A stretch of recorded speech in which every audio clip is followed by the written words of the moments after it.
Sai com a emoção deixada, né? Porque depois de tanto tempo lá dessa querida casa, com amigos tão queridos, a emoção é muito grande. E olha que o coração vai e não pode ter muita emoção, não.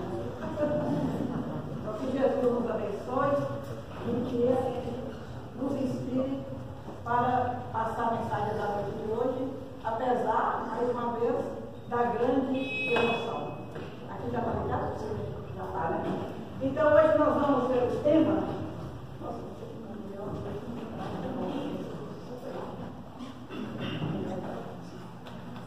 Então vamos ver, não vim revogar a lei. Isso são palavras de Jesus. E lembrando que a lei que Jesus quis dizer foi a lei de Deus. Porque nós sabemos que a lei de Deus é imutável. Se Deus fizesse uma lei que precisasse mudar uma vírgula dela, Ele não seria Deus. Quem é que muda as leis todos os dias? São os homens, porque somos imperfeitos. E a gente pode perceber que cada país, cada povo tem a sua lei civil diferente. E a cada dia vai mudando, né? Uns atendendo a interesses próprios e outros pela própria evolução. Aí Jesus disse, a gente já está parecendo que a primeira palestra que eu estou fazendo.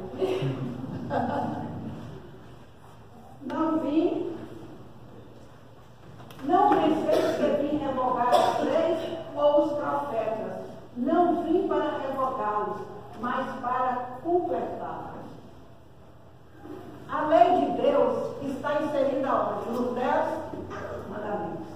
Então nós podemos perceber que o não roubar, o não furtar, o não matar, o não testemunhar em falso é de todos os povos e de todos os tempos e serve para qualquer ocasião. Agora, a lei de Moisés, que foi uma lei civil disciplinar, essa mudou com o tempo e Jesus a mudou completamente. Vocês conhecem a história de Moisés? Vou dar uma breve pincelada. O povo hebreu era escravo no Egito. Por causa de José no Egito, mas eu não vou entrar em detalhes. E Moisés recebeu a missão de trazê-los para a terra prometida. Foi quando o faraó permitiu e Moisés teve que atravessar o deserto. E ele ficou 40 anos no deserto. E para controlar aquele povo rude, aquele povo ainda muito selvagem, ele teve que criar as suas próprias leis. Umas leis realmente rigorosas, né? Mas 40 anos no deserto, como que não teria lei? E para dar a elas um caráter oficial, ele falava que vinha de Deus. Mas, por exemplo, o 5º mandamento, alguém sabe qual é o 5º mandamento? Não matar. Mas Moisés ordenava que a mulher adulta fosse apedrejada. Será que Deus é incoerente? Em um, ele não matar. E depois, em outro, manda matar? Então, quando Jesus disse aqui, não vim revogar a lei e os profetas, mas ele veio completar, ele veio nos ensinar como trabalhar, executar melhor a lei de Deus. Porque a lei de Moisés, ele mudou completamente. Em verdade vos digo, até que passem o céu e a terra, não passará um iota ou um traço da lei, sem que tudo se realize. Então Deus não fez leis para não serem cumpridas. Toda a lei de Deus tem que cumprir até um iota, aquela expressão judaica, e até num ponto. E por todos nós, porque Deus, se fizesse um de nós para se perder eternamente, ele também não seria Deus. Kardec fala que nós devemos combater com fervor essa teoria do inferno eterno e das penas eternas.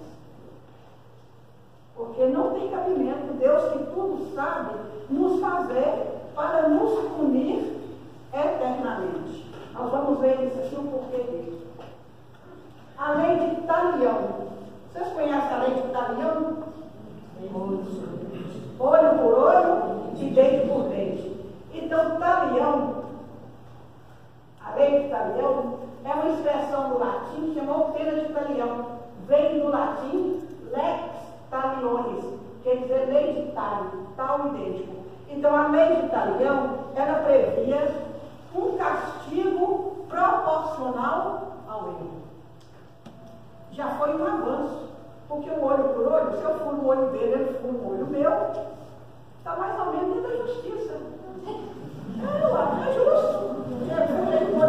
Agora, se eu furo o olho dele, ele fura dois meus, aí está desproporcional, certo? Então, a lei de Talião, ela trouxe uma certa justiça, porque antes era assim, eu ia lá matar um boi dele, ele ia lá matar 10 mil. E eu vi o juiz contando uma coisa interessante para os pais, né? Que uma filha dele deu um tapa nele, e que ele pegou ela e deu umas 6 palmadas, e disse assim, eu estou te batendo porque você me bateu. Ela disse assim, mas eu só te dei. Quer dizer, que ele como juiz, ele disse que marcou profundamente, porque houve uma desproporcionalidade. E nossos pais praticavam a pena de caminhão. Então, agora imagina Deus. Se Deus condenar um filho seu, por maior que seja o erro que esse filho tenha cometido, a uma pena eterna, Deus está cumprindo pelo menos a pena de caminhão. Imagina a desproporcionalidade de uma penalidade eterna. Pensaram nisso? Eu já fui assombrada pelo inferno. Eu assombrada. Eu sonhava o mundo acabando e um lado vai para o inferno, o outro lado vai para o céu. Então, por isso que o Espiritismo é a doutrina do raciocínio, da gente raciocinar e ver que muita coisa que a gente acreditava não tem o menor sentido. Né? E se a lei de Talião já foi um certo progresso, né? Em que consiste a lei de Talião? Consiste na rigorosa reciprocidade do crime e da pena, apropriadamente chamada retaliação. Então, dentro da palavra retaliação, tem o talião, que vem de talião. E a gente ouve muito explicar, usar na televisão, essa expressão retaliação erradamente.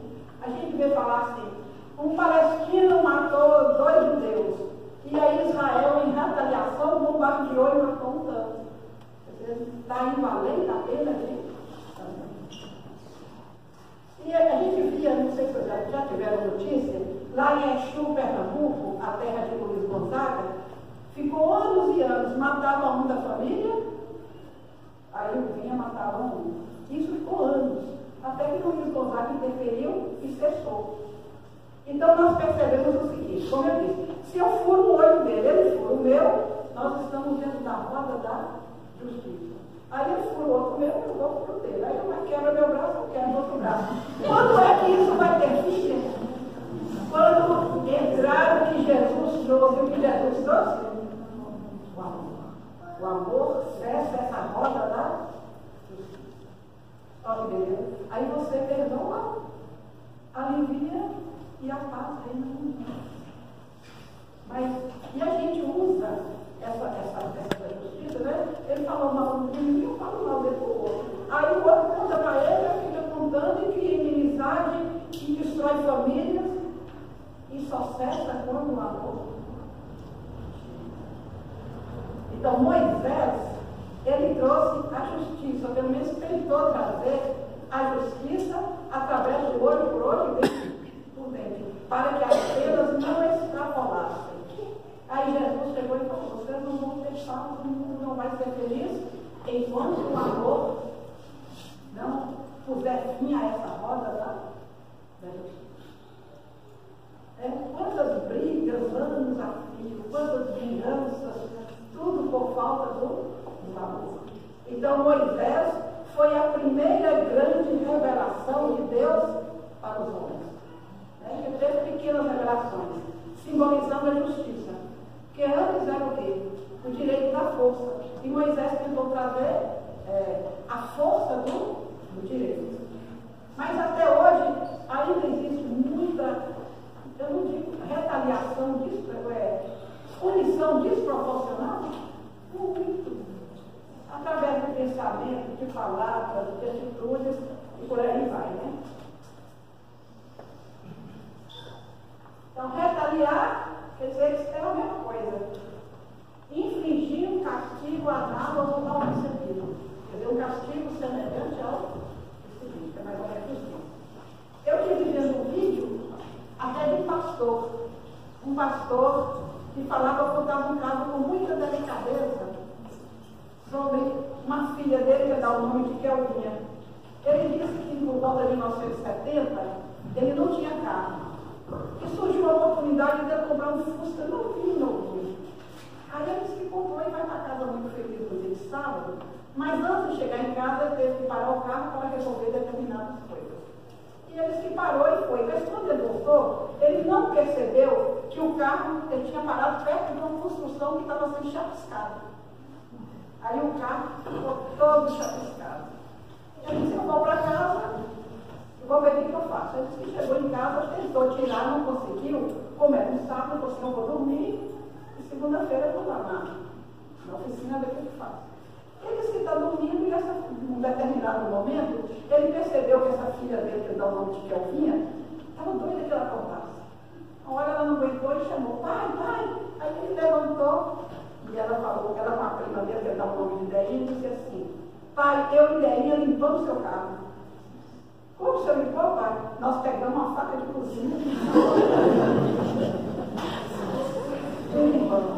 Ele disse que quando chegou lá, que não tinha chapisco, mas não tinha nada, completamente arrasado. Aí ele teve uma atitude, que eu acho que é um lugar dele, em 1970, se eu fosse no Rio, eu tomaria. Ele disse que ia tratar a sua filha e disse assim, obrigado.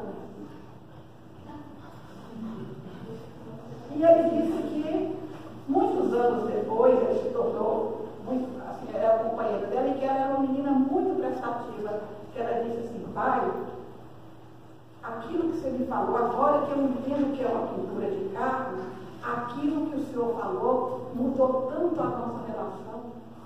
Eu agradeço muito o senhor por aquele fato. Aí ele disse assim, se eu tivesse brigado com ela, eu ia cortar dela uma das melhores características que ela tem, que é a boa vontade. Então a gente tem que ter muito cuidado para não dar mais valor a um objeto do que a inocência de uma. E esse pastor conta isso com uma delicadeza tão grande, que é um exemplo tão grande para a gente. Né? Quantas vezes ele fica com a raiva essas coisas insignificantes, né? Bom, minha roupa novinha, minha empregada não estragou, queimou. Né? Então a gente tem que pensar muito nesse papel que nós temos. Então, nós já falamos, vou passar para frente. Essa lei é tecnicamente expressa pela passagem por olho desse governo. É a lei registrada mais antiga da história da humanidade, né, no Código de Hammurabi. Qual a significação da lei de Italião em face da necessidade de redenção de todos os espíritos pelas encarnações sucessivas? Então, nós dissemos aqui que não há pena. Deus não nos pune. Deus permite que nós soframos as consequências dos nossos crimes. Porque já pensou se a gente errasse e não tivesse consequência nenhuma, que peça que a gente errasse? Né? Fazia tudo do jeito que eu queria e estava tudo do mesmo jeito. Então, a essa pergunta do livro Consolador, como que fica a lei de Italião em face da necessidade de redenção de todos os espíritos? Porque nós temos que voltar para Deus livre de todas as nossas culpas e de todos os nossos erros. Passando o microfone um pouco mais Então, olha, quando Pedro tirou, quando foram prender Jesus, Pedro tirou a espada e cortou a orelha do soldado lá. Aí Jesus, o que Jesus disse? Ficaria da espada, porque quem? Está inserida ali a pena de Italião. Quem com ferro fere? Então, muitas vezes nós sofremos aquilo que nós fizemos os outros sofrer se nós não incorporarmos a nossas atitudes o amor. Porque Pedro disse na sua carta, todo mundo conhece esse versículo, o amor cobre uma multidão. Foi isso que Jesus veio nos ensinar, né? O amor cobre a multidão de pecados. Então, nós temos que voltar para Deus, limpos dos nossos erros e das culpas que a nossa consciência carrega. A gente sofre, ou então a gente pode resgatar, reparar pelo amor. Vocês conhecem, não sei se todo mundo conhece, no caso do livro A Bíblia Escreve, de um determinado homem que o escravo, o empregado dele, estragou um caldo de cana para ele fazer cachaça, e ele ficou tão nervoso que ele meteu a mão do escravo dentro das moedas do engenho. E ele ficou com essa culpa, essa mancha dele. E numa determinada encarnação, ele nasceu para sofrer a pena de tabelião, perdeu o braço também. E ele foi trabalhar numa casa de máquinas, mexia com máquinas. E ele era o melhor funcionário, era um excelente pai de família, era a melhor pessoa lá da fábrica, e um dia perdeu. E todo mundo ficou intrigado, né? Mas olha, logo fulano, melhor, perdeu os dedos, né? E a gente costuma julgar muito, só fulano ali, que é isso, que aquilo, não sofreu nada, a gente não faz esse julgamento. E aí, no dia de uma determinada sessão espírita, perguntaram ao mentor da casa. Aí ele falou que o amor cobriu uma multidão de pecados, que ele veio para perder um braço. Mas a pena foi amenizada pelo seu comportamento de amor. Então, o amor cobre, quer dizer que o amor, ele atenua as consequências de nossos erros, se não os extingue de tudo, quer dizer, que atenua. Então, nós podemos resgatar pelo amor. Nós costumamos carregar muitas culpas, muitos arrependimentos pelos nossos erros. A lição que Carla leu aqui é maravilhosa, né? Que a lei de Deus diz que todos nós vamos melhorar. Todos nós, de uma forma ou de outra, vamos nos limpar, vamos nos purificar. Não há um filho de Deus que se perderá para sempre. Nenhum. Né? Porque Jesus disse isso claramente quando ele diz assim: qual é o pai que o filho pedindo um peixe, ele dá uma serpente? Qual é o pai que o filho pedindo um pão, ele dá a pedra? Se vós que sois imperfeitos, tendes coisas boas para dar aos vossos filhos, com muito mais razão, nosso Pai que está nos céus tem os bens verdadeiros para dar aos seus filhos. Então, nisso está inserido que não há pena eterna, porque Jesus veio trazer para nós que Deus é Pai. Que o Deus que Moisés dava aquela figura era aquele Deus rigoroso, aquele Deus que punia, porque aquele povo naquela época tinha necessidade disso. Mas Jesus veio dizer Pai. E na oração do Pai Nosso, aquela maravilha, como que ela começa? Pai Nosso. Olha, o Pai Nosso nos colocou a todos como irmãos. Só nos resta incorporar isso. Como que Beto Guedes termina aquela música? Quando ele dá setembro, no final, como ele fala? A lição, sabemos de cor, só nos resta aprender. Se o mínimo que nós já sabemos de evangelho, de doutrina espírita, estivesse incorporado ao nosso comportamento, a gente era muito mais feliz. Ou a gente seria muito mais feliz. Mas é difícil, né? Paulo fala: libertai-vos do homem velho e revestivos do homem novo. Esse homem velho puxa a gente para trás. Os milindres da gente, o orgulho, o desejo da desforra. A gente, quando está com raiva de alguém, a nossa maior satisfação é humilhar e pisar. A gente diz assim: nossa, eu calei a boca de fulano foi horrível, não teve o que falar. Aí eu saio toda vitoriosa. Sem lembrar de Jesus: Pai, perdoai, porque não sabem o que fazem. Quem não sabe o que faz é o quê? Não é, né? Então, vamos ver aqui.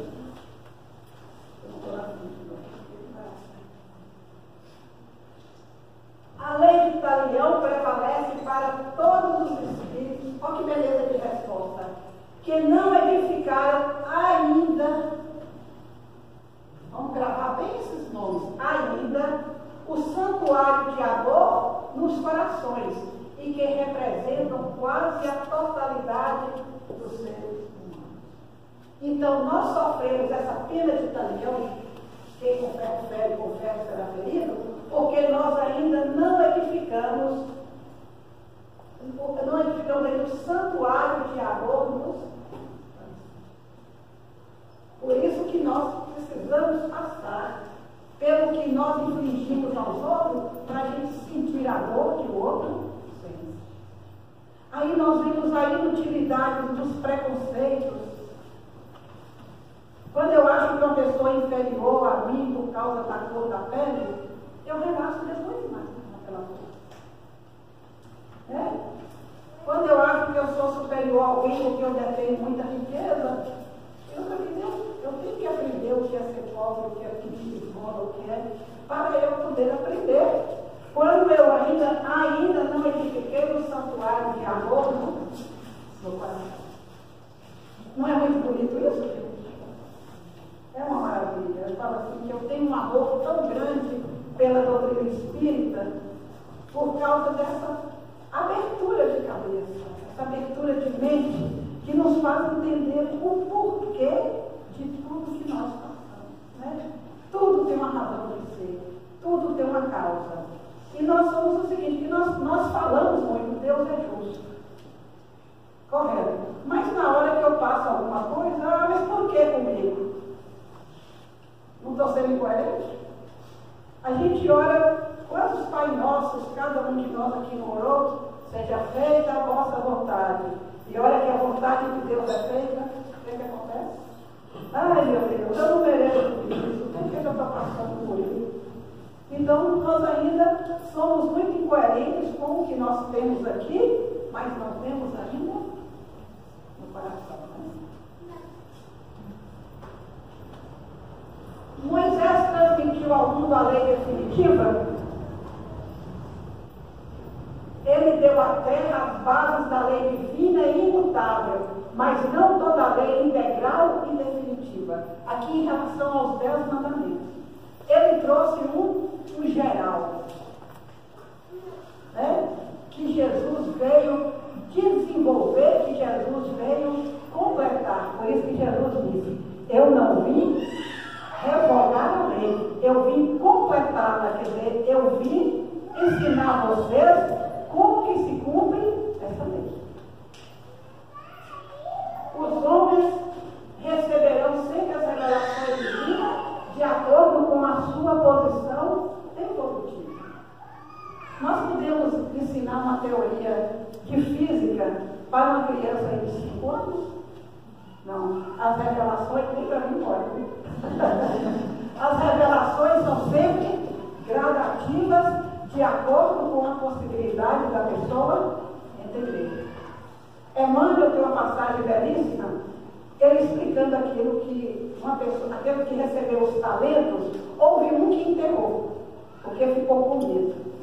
Aí Emmanuel fala que o rio da vida passa diante de nós, mas cada um só recolhe a quantidade de água de acordo com o recipiente que ele tiver.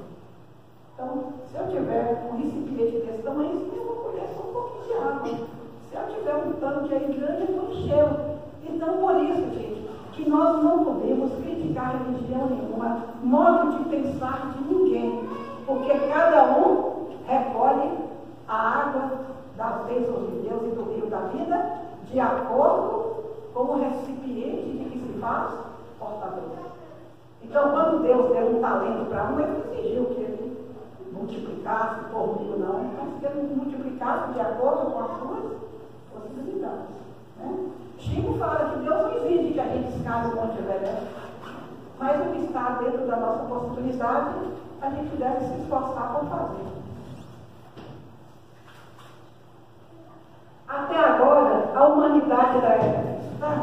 recebeu a revelação em 3 aspectos essenciais. Moisés trouxe a missão da justiça. Jesus, a revelação insuperável do amor. E o Espiritismo, em sua feição de cristianismo, traz por sua vez a sublime tarefa da verdade. Porque Jesus disse assim, isso está em João: tenho muito que vos dizer, mas não podeis suportar agora. O que tem implícito nessa frase? Que Jesus não disse tudo o que era para Jesus, mas que ele enviaria o Consolador na era apropriada, quando a humanidade já tivesse uma certa maturidade para compreendê-lo. Né? Tenho muito que vos dizer, mas não podeis entender agora. Então, cada pessoa, gente, está na religião adequada ao seu modo de pensar, tem o seu pensamento de acordo com a sua maturidade. Então, nós não podemos nos sentir melhor que ninguém, nem criticar religião nenhuma, porque tudo está adequado para cada tipo de modo de pensar da pessoa. Né? E o Espiritismo possui a então, o que nós recebemos? Né? No centro das 3 revelações, encontra-se Jesus Cristo como fundamento de toda a luz e de toda a sabedoria. Entre a justiça e a verdade, o que ele vem no meio? O amor. A revelação insuperável do amorável mestre Jesus. É que com o amor a lei manifestou-se na terra no seu esplendor máximo. 2000 anos que Jesus trouxe essa revelação do amor e nós ainda estamos patinando, aprendendo a amar. Certa feita, não sei quem conheceu, o doutor José Augusto falou uma coisa aqui numa palestra, um palestrante que vinha aqui há muitos anos, os mais novos não conheceram. Ele falou uma coisa que me marcou muito, ele dizendo a respeito da ironia e do deboche. Ele dizia que a ironia e o deboche é uma doença da alma. Quando nós estamos em discussão com uma pessoa e nós não temos argumentos, nós usamos a ironia e o deboche. E aí ele disse que quando a gente fosse usar esses recursos, que a gente lembrasse de Jesus. Jesus, em determinado momento do seu julgamento, ele ficou no pátio lá do palácio de Pôncio Pilatos, exposto à soldadesca lá que estava à noite lá, de plantão, e eles tinham que olhar Jesus. E eles começaram a fazer gozação por Jesus. Imagina, um dava um tapa nele e dizia assim: adivinha quem te bateu? Aí todo mundo caía na gargalhada. Outro dizia assim: você é rei? Ó, gente, quem já viu um rei sem coroa? Vamos fazer uma coroa para ele. Lá tinha uma árvore espinhenta, pegaram os caras e enfiaram dentro e morriam de frio. Outro disse: você já viu um rei sem o cetro? Pegaram uma cana para servir de cetro. Jesus ali, humilde. Então, quando a gente vê pessoas debochando, zombando, vamos orar por essa pessoa. E nos vigiar quando a gente tiver, eu não digo brincadeiras que a gente faz, né? Estou dizendo aquele deboche, aquela crítica. Vamos nos lembrar de Jesus exposto a esse tipo de coisa no pátio lá de Pôncio Pilatos. Jesus, quer dizer, o maior espírito que passou aqui para a terra, que desceu das paragens celestiais que a nossa mente não alcança, passou humildemente por tudo isso. E nós não aguentamos nem olhar atravessar, né? O que você está olhando aí para mim de banda? É o nosso orgulho, né? A gente exige retribuição de tudo. Eu não vou compensar. Deve dizer, mas não, que eu passo a aluna e responde. Quer dizer, nem uma de graça. Eu quero sempre retribuição, né? A justiça e a verdade nada mais são do que os instrumentos divinos de sua exteriorização. Então, a justiça e a verdade são os instrumentos da exteriorização da lei do amor. Porque quem ama é justo e quem ama é verdadeiro. Né? Toda vez que a justiça divina nos procura no endereço exato para a execução das sentenças que lavramos contra nós próprios, preste bem atenção nisso, olha, a sentença que lavramos contra nós próprios. Nós não sofremos injustiça em momento algum. Segundo as leis de causa e efeito, se nos encontra em serviço ao próximo, manda a divina misericórdia que a execução seja suspensa por tempo indeterminado. Então, a promissória chega, né? Mas nós estamos na tarefa do bem, nós estamos na tarefa do amor, nós estamos suportando sem reclamar as dificuldades da vida, aquela cobrança é suspensa. E no futuro pode ser até quitada. Então, fazer o bem, a feitura do bem só favorece a nós mesmos e a mais ninguém.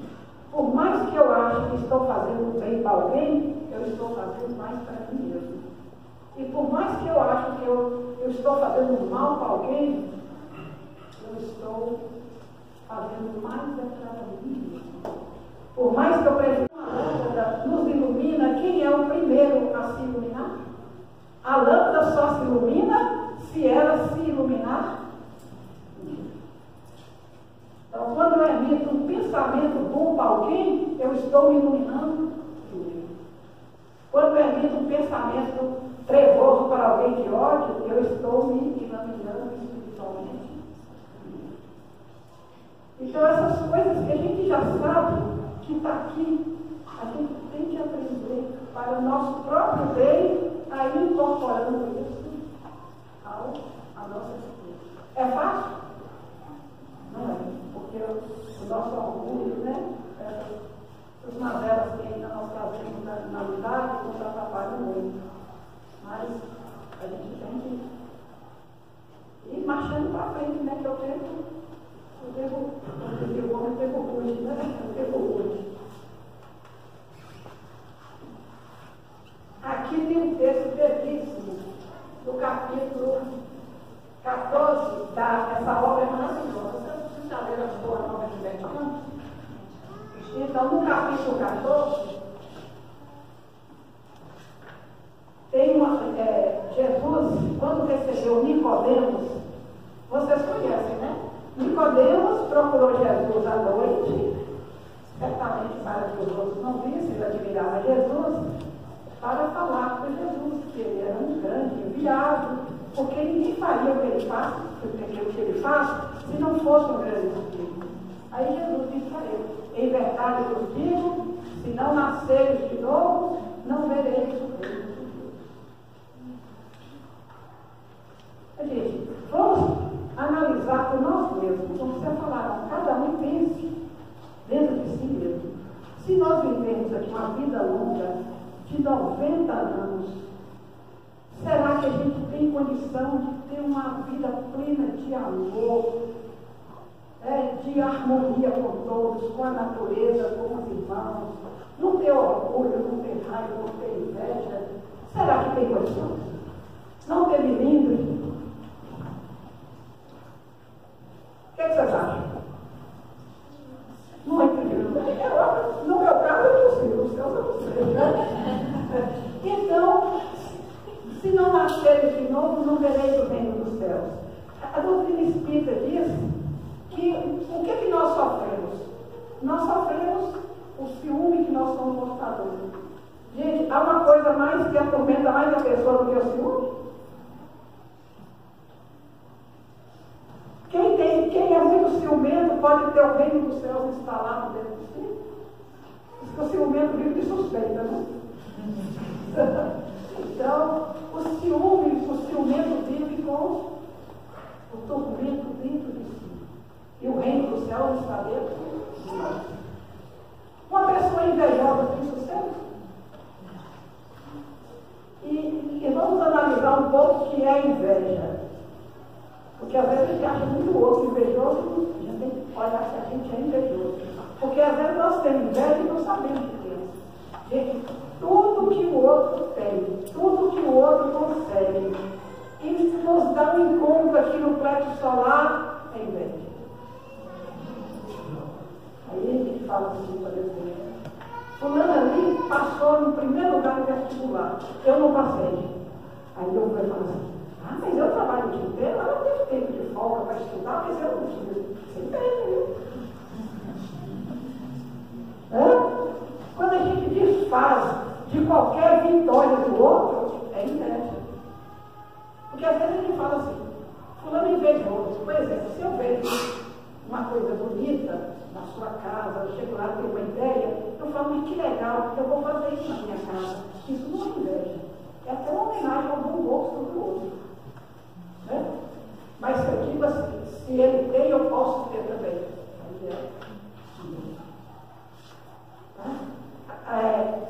O Espiritismo é a doutrina do autoconhecimento, porque nós conhecemos muito bem o outro, né? Mas nós temos que parar para analisar os nossos sentimentos. Quem aqui não tem sentimento que não queria ter? Ou nós temos um controle total sobre os nossos sentimentos? Nós temos sentimentos que nós. A gente tem uma raiva do nada. Nossa, que ódio, vontade de pegar fulano. Mas o que acontece? Se eu começo a trabalhar aquilo, ou resolver aquilo de uma maneira satisfatória, eu estou no caminho certo. Porque nós não devemos ser contra os nossos defeitos. Lembre bem disso. Nós temos que ser a favor das virtudes que precisamos de. Eu não posso ser contra o orgulho. Eu tenho que ser a favor de quê? Da humildade. Hora que eu entender que eu sou, como diz aquele Mário Portela, né? Que eu sou uma pessoa em 7 bilhões de habitantes, né? Que o mundo não gira ao redor do meu umbigo, eu vou aprendendo a ser mais humilde. Então, se eu sou muito egoísta, só penso em mim, aí eu vou aprender a ser mais desprendida. Então, não tem que brincar no capricho que eu sou orgulhosa, não. Vamos adquirir o desprendimento, vamos adquirir a humildade. Assim, quando eu acendo a luz, as trevas não vão embora. Então, é isso.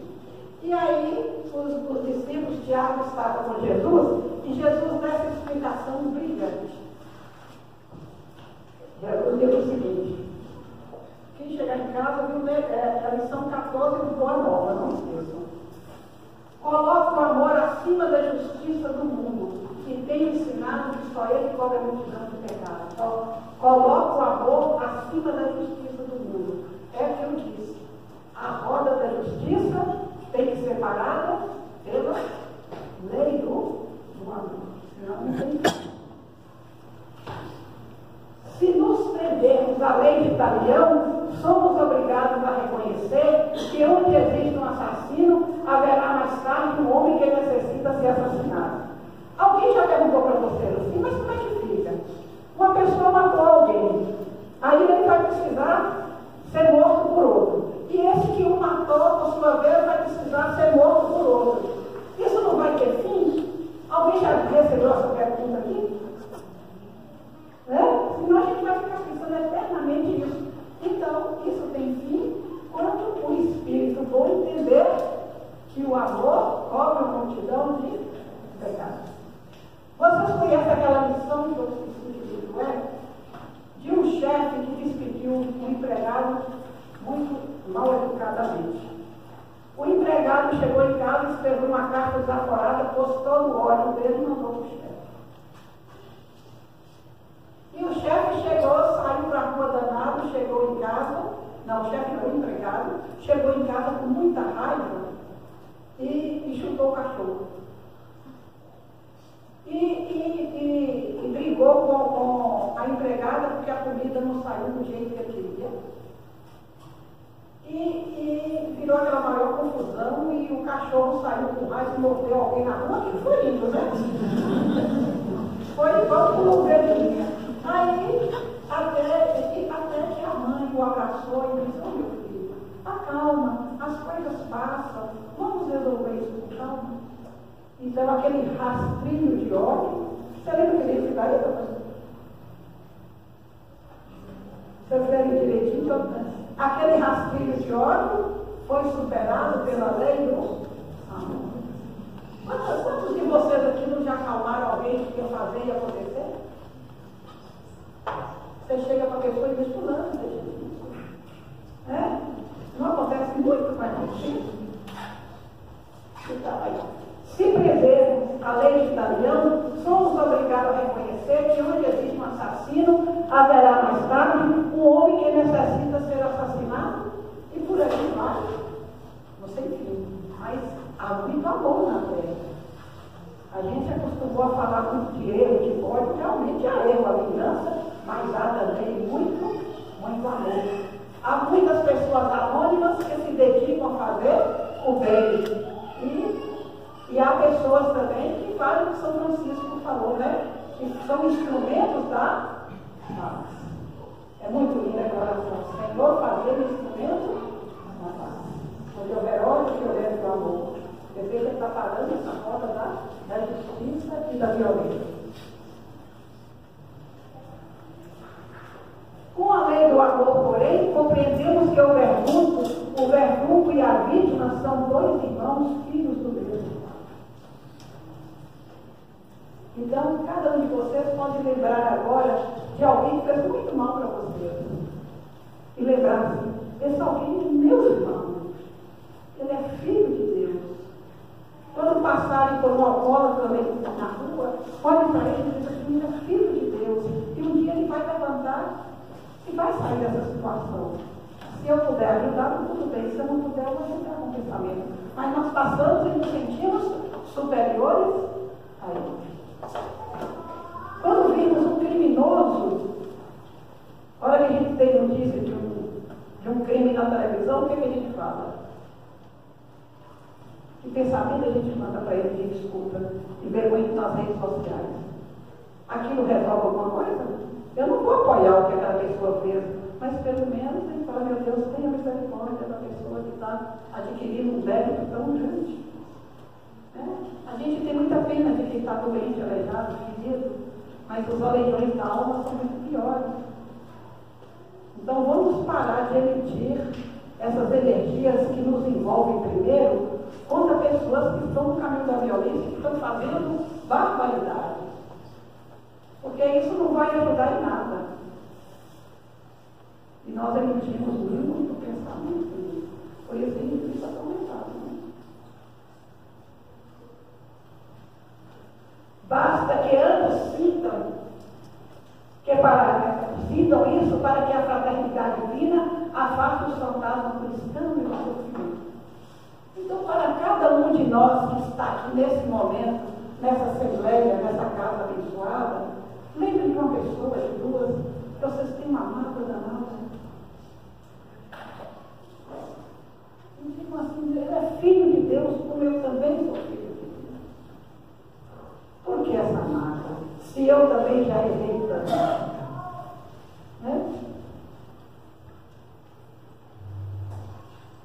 Vamos pensar, e todos nós temos, e nós também permitimos, cultivamos aquele sentimento de mágoa, sendo que nós já fizemos pessoas sofrer.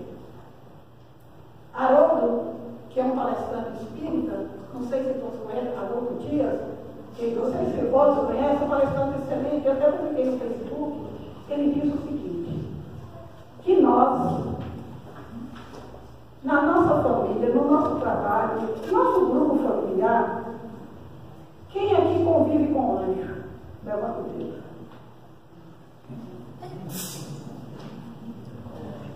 E nós somos anjos? Não. Então, gente, se nós, ele diz isso assim maravilhosamente bem, se nós não convivemos com anjos, as pessoas vão nos ferir. E nós vamos ferir as pessoas. Meu esposo, que eu vou ter a encarnação, meu esposo é anjo, é espírito puro. Minha esposa é espírito puro. Meu cunhado é espírito puro. Minha sogra é espírito puro. Eu sou espírito puro? Não. Então, gente, quanto mais, ele diz o seguinte, quanto mais intimidade, mais necessidade. necessidade de perdão. Mas por que fulano age assim? E por que eu ajo assim? Então eu acho essa frase do Haroldo espetacular. Se não perdoarmos, a gente acaba sozinho, porque então a gente arranja um par de asas e vai conviver com os anjos, né? Todo canto é no trabalho, porque a gente sempre quer que o outro age de acordo com aquilo que nos satisfaça, né? Se o outro fala que eu sou bonita, eu fico suspeita. Se fala que eu sou feia, aí eu fico danada, né? O Leandro Carnal, vocês conhecem aquele filósofo? Ele diz que ele fica com raiva dos outros porque a gente não conhece a gente mesmo. Se a pessoa fala que eu sou feia mesmo, eu vou ficar com raiva. Não é? Então a gente fica com raiva. A gente dá muito poder para o outro, o nosso orgulho é terrível. Né? Então, se a pessoa fala uma coisa de mim, eu paro e vejo. Não, meu Deus. Você é muito sem educação. Meu Deus, será que eu sou sem educação mesmo e faço nada? Aí se eu sou, eu não vou ficar com raiva, eu vou procurar mudar. E se eu não sou? A gente preocupa muito com o que os outros pensam da gente, né? O importante é que a gente é o elogio que me põe lá no céu, nem a crítica que me põe lá embaixo, não me altera em nada. Eu sou o que eu sou. Né? Mas a gente não gosta de tirar isso. A gente não é. Então, para que a fraternidade se estabeleça, basta que a gente sinta que todos nós somos filhos do mesmo Pai. E o Rossano, que é outro palestrante espírita que vocês tiveram a oportunidade de ver no YouTube, ele disse, né, que ele viu atrás de um caminhão escrito assim: eu sou filho de Deus e irmão de Jesus. Eu sou fraco? Quem é que é mais importante do que eu nesse sentido? Aí você fala, eu. Então a gente gosta muito de valorizar isso. Né? E a proposta de Jesus foi toda de renovação. Jesus disse assim: brilhe a vossa luz. Jesus não disse assim: ô gente, adquire a luz. Não, brilhe a vossa luz. Nós somos herdeiros do Pai. Só que nossa luz foi passada. Né? Então nós temos que limpar essa vidraça nossa. E de vez em quando a gente tenta que você não vai de graça para limpar, né? Com a escova de água passada. Por isso te digo que os seus muitos pecados lhes são perdoados, porque muito amor. Isso é lindíssimo. Quando a mulher é pecadora, a Bíblia não fala que era Madalena, mas sai tudo que foi Madalena, porque não sabe. Que chegou e lavou os pés de Jesus com suas lágrimas e enxugou com os cabelos, e Jesus, todo mundo censurou. Né? Se ele é um mestre, pensou assim: será que ele não sabe que essa mulher é pecadora? Gente, toda vez que eu falo mal de alguém, é a maior prova de orgulho. Porque se eu falo que a pessoa não presta, eu estou me colocando como boa, acima daquela pessoa. E todo mundo pensou isso de Jesus. Mas ele é mestre, não sabe que tipo de mulher é essa. Quer dizer, todo mundo era santo lá. Aí Jesus responde: por isso te digo que os seus pecados lhes são perdoados, porque muito amor. Agora, raciocine. Será que esse muito amor que Jesus falou foi só por causa daquela atitude dele de lavar os pés? Não. Com certeza Jesus sabia que a vida de amor que ela vinha e veio para que tivesse de humildade. Porque o amor cobra a multidão de pecados.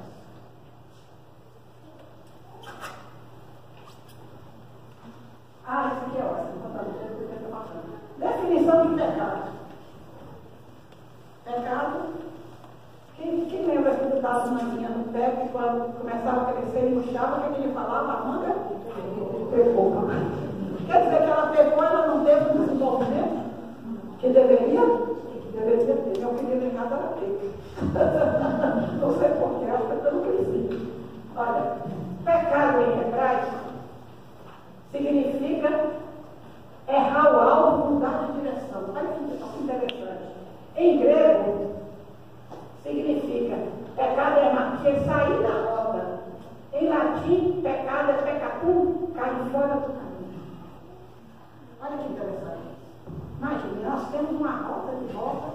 Deus, cada um tem seu caminho. E volta e meia a gente está saindo do caminho. Mas sempre com uma oportunidade de voltar para o caminho. Quantas vezes a gente sair desse caminho? Se a gente tem, as dificuldades são maiores. Porque vulgarmente pecado ficou conhecido como ofensa a Deus. Será que Deus pode ser ofendido, gente? Será que Deus é orgulhoso? Imagina. O pecado só ofende a nós mesmos. Quando nós saímos desse caminho do amor, quem é que sofre? Somos nós. Então lembra disso, que o pecado é a gente sair da rota. Lembre do filho pródigo. Todo mundo aqui conhece a parábola do filho pródigo, não conhece? Então não vou repetir não. Ele saiu da rota. Pegou a herança do pai, esbanjou, sofreu e depois ele voltou para o caminho. E o pai, na hora que viu que ele voltou, o pai corre ao encontro dele. É a primeira vez no Evangelho que Jesus fala que Deus correu. O Senhor que viu, correu e abraçou aquele filho que tinha voltado para o caminho. E o outro irmão dele se uniu. Eu estou com meu pai nunca fez uma festa para mim, nada. Quer dizer, o filho pródigo já tinha feito o caminho de volta. O irmão egoísta dele ainda precisava fazer esse caminho. Era bom, era trabalhador, mas era egoísta. Então nós todos precisamos voltar para o caminho. Jesus disse: não matarás. É o 5º mandamento aqui. Olha aqui para você ver. Ouviste que já foi dito aos antigos, no Antigo Testamento: não matarás. Eu, porém, vos digo. Jesus quis dizer: para estar aqui de comandamento, não basta não matar, não tirar a vida física da pessoa. Eu, porém, vos digo que todo aquele que se encoleriza contra seu irmão estará sujeito ao julgamento. Todo aquele que se encoleriza, e aí completa, aquele que o judeu tinha uma expressão de nojo que ele cuspia e dizia raca, sujeito nojento, como se tivesse nojo da pessoa, está sujeito ao julgamento. O julgamento de quem? Da própria? Então, a gente não quer dizer não tirar a vida, a gente tira as esperanças da pessoa. Às vezes a gente tenta matar, ninguém consegue, a honra da pessoa com calúnias. Então, depois que Jesus falou assim: eu não vim modificar a lei, eu vim ensinar vocês a cumprir a lei direitinho. Não basta ser só de aparência, não. Eu vou lá no centro espírita todo domingo, eu tomo passo para resolver. Não, e como está meu comportamento dentro da minha casa? Eu estou mais gentil, eu estou mais carinhoso com minha esposa, com meu esposo, com meus filhos. Né? Não adulterarás. Eu, porém, vos digo, essa aqui é a palavra, que todo aquele que olha para uma mulher para desejá-la já adulterou com ela em seu coração. Então Jesus disse: não manda que a gente construir o reino dos céus, não manda que a gente só fique com as aparências. Nós temos que ter também pureza de pensamento. E o adulterar, quando nós mentimos, nós adulteramos a verdade. A gente não adultera documento, né? A gente forja crimes para condenar alguém, tudo isso é adultério. E às vezes a gente nem consegue fazer, mas a gente tem aquele desejo no pensamento. Então nós temos que procurar dominar esse bichinho intrometido dentro da cabeça da gente, né? Pensamento não é intrometido? Deus bem, se a gente ama. Não cometerás perjúrio. O que é perjúrio? Jurar em falso, ou então prometer uma coisa e não cumprir, né? O namorado pergunta para a namorada: você promete me amar? Prometo. Está prometendo uma coisa que nem sabe. Você está cumprir, muita coisa que não sabe.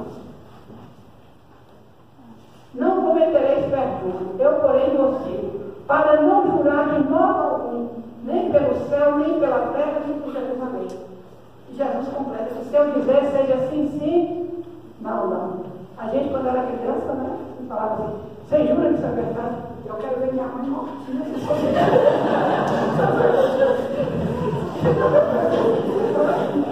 Então, quando eu juro para uma pessoa, eu mesmo estou confiando em mim, eu acho que eu não mereço crédito.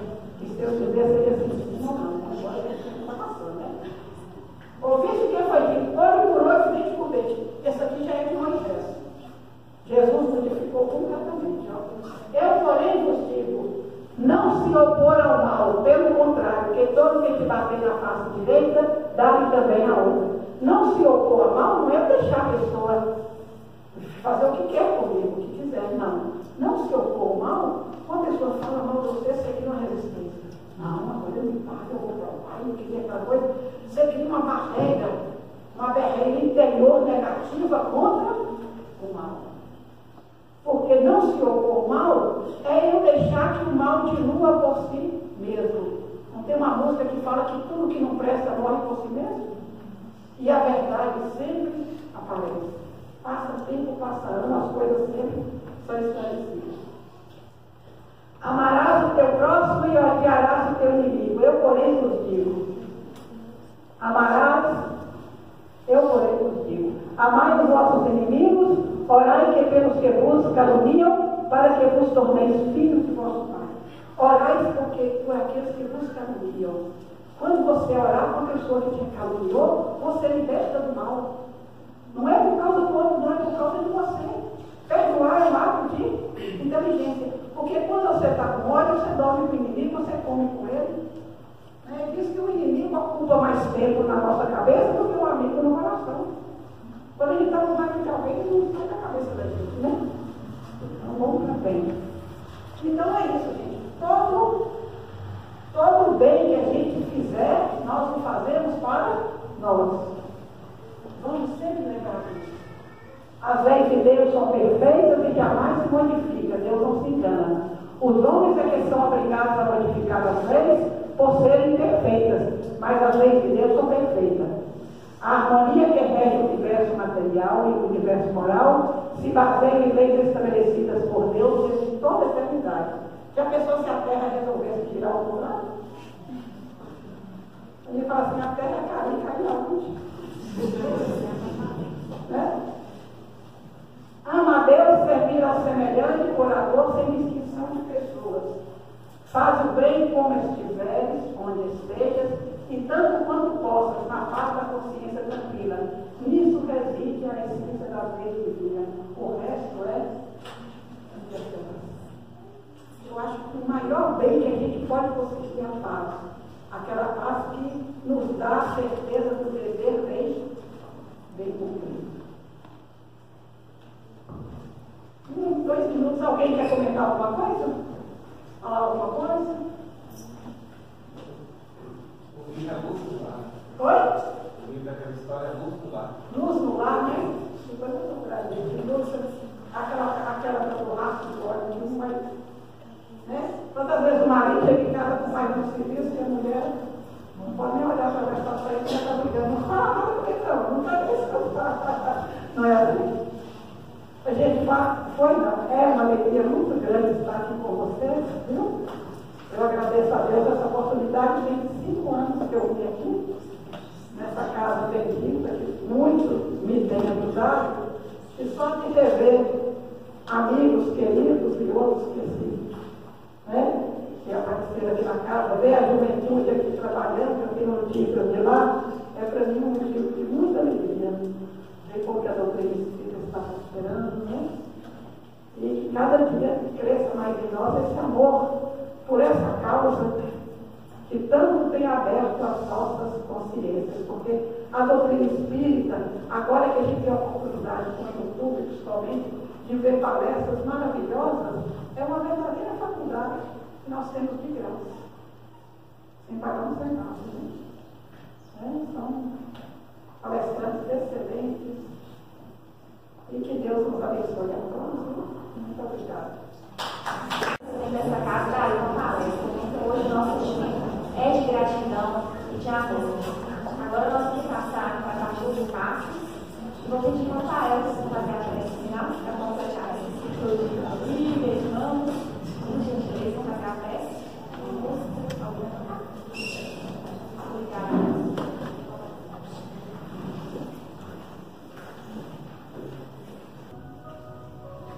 Então, neste momento de muita paz, em que as nossas almas se voltam reconhecidas para o infinito amor de Deus por todos nós, quando nós somos colocados face a face diante da razão, mas também diante do amor, pela exposição clara, lógica, que toca o raciocínio, mas que atinge profundamente o coração. Somos, por isso mesmo, Senhor, profundamente agradecidos pelas oportunidades que nos são concedidas, e que estas oportunidades de aprendizagem, como nesta noite, não fiquem apenas como letra morta em nosso cérebro, mas que se transformem em luz viva em nosso coração e nossa alma, a fim de que possamos ser, no mundo, reflexos vivos da lei de amor que regem os destinos do universo. Por isso, Senhor, nós rogamos que nos ajudes a compreendermos, e quando dizemos compreender, é sentir em profundidade o significado dessas leis em nós, para que possamos vivenciá-las na nossa vida comum. E neste momento, que a tua infinita bondade, Senhor, possa conceder a cada um dos que aqui nos encontramos, os encarnados e os desencarnados, vibrações de muita paz, de muita confiança, de muita esperança, que são verdadeiros tesouros de que necessitamos para os dias difíceis da terra. E neste momento, Senhor, cada um de nós que aqui se encontra elevará a Ti a sua súplica pessoal, o seu pensamento, o seu pedido particular, neste minutinho de silêncio, de intervalo que faremos nesta prece.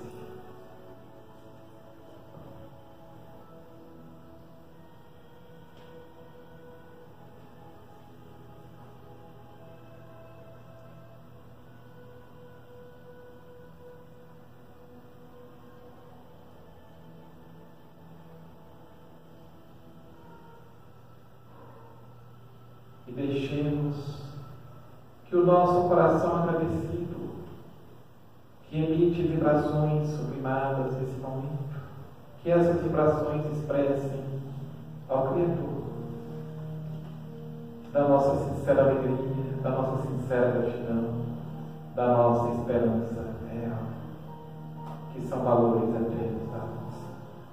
Que possamos ter uma semana de paz, de bom ânimo, de reflexões sobre tudo que ouvimos, que possamos nos fazer melhores para nós mesmos e para quantos nos rodeiam, e que a nossa cidade, a nossa comunidade da Igreja e toda a circunvizinhança possa ser envolvida nessas vibrações de paz que partem deste recinto espiritual. Agradecemos aos Espíritos amigos pela presença afetuosa, pela amizade sincera, e rogamos todos juntos a Ti, Senhor.